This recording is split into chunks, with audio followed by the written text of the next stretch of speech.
Generation C. Yes. Who is Generation C? Generation C. Nobody knows the exact answer. There are 30 different C's out there. What I'm really clear about is Generation C are the most lost generation in history.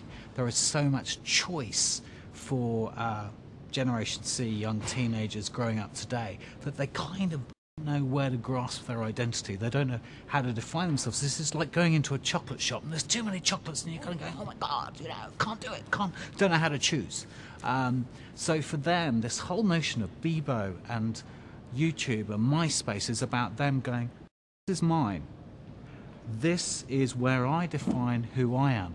This is my stuff that I've made. I'm a teenager growing up, and you can't take this away from me. It's not imposed by the outside world. It's my world. And teenagers of all they're honing around in cars, or it's just a different way of doing what people have always done growing up. Why aren't these guys picking up the telephone, getting a pen and paper out, writing letters, bringing up their mates, and doing exactly what they do on Bebo and MySpace? Yeah. Why aren't they doing it in a conventional manner? Yeah, great question. Imagine a situation for many people who are, say, 35, 40 now, and their mothers will go, why are you using the telephone when your friend's only next door? Because it's there.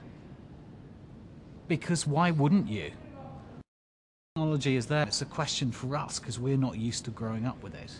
I work with Generation C a lot as I do. They often don't want to talk.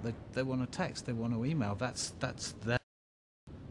their way of talking. So I think for some it can affect social skills, and I think the question is how that's going to roll out and affect society, civilization, whatever you want to call it. That is going to have a really big impact, and I don't think anybody knows what it is yet. I'm brainwashed, I think we can get a bit too uptight about some of this stuff. It's just new stuff. Were you brainwashed by the television? Are you a brainwashed man? We're all... So it's the same sort of question being asked of, oh my God, on the internet, oh my God, they'll all be... They'll grow up. They'll be human. They'll just have different values and different behaviours. Making bombs. What are some of the good things? What are Great some things. positives? There are millions. First of which is people can come together who've never been able to come together before. I was speaking the other day with a guy who's a punk.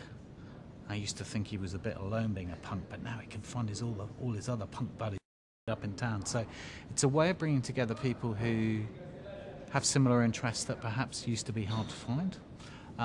It's a way, as you know, the whole music scene has changed because you can network and find people who are like-minded much more readily. So I think the whole positive side of social networking, it's enormously powerful. I think we're going to see groups of people coming together in the 21st century internationally and doing stuff that we can't even imagine now. So like any technology, is a really huge price and a massive. So it's going to be incredibly exciting to find out where all this goes. Generation C. After Generation C, there'll be, I think, we'll see people who, everything goes in cycles, right? We're going to have all these people who are uber connected, who are, Generation X was all about individualism, and Generation C is ironically all about collectivism. So I think we'll see a return back to people being more individual. All this community, all this social and stuff, it's very much about people coming together. I think we're going to see a reaction, as you always do. Everything goes in cycles, whereby we're going to have a generation that comes through and they all want to be individual and they don't want to be networked and they don't want to be going into communities. They want to be themselves. We might even see a backlash in the internet. Might even see a restoration of traditional relationships as being cool. Everything goes in cycles. Everything goes in cycles. So who knows?